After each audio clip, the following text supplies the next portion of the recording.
May celebrate yung birthdays namin dito. And sana sa ulitin sa susunod na birthday ko dito ulit. Si Kati, ang saya niya. Kati! Una-una, maraming salamat po ulit sa mainit na pagtanggap niyo sa amin. Tsaka sa Artist Center. Very honored po kami dahil na-spend namin yung birthday namin, yung celebration birthday namin dito sa inyo, kasama kayo. Kaya very honored talaga po kami. Maraming salamat po. Ayun, syempre, kids, masaya ba kayo? Ako ganun din ang nararamdaman namin.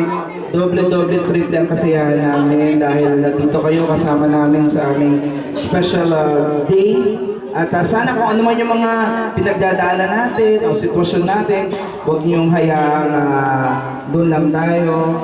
May pag-asa, di ba nga? Naniniwala ba kayo doon? Na may pag-asa sa lahat ng mga pangyayari sa buhay. So, araw tayong mabuti. Tapos, syempre sundin natin ang mabuti ang ating mga teachers para paglaki natin, yung pangarap na gusto natin, matutupad natin. Okay po ba yun?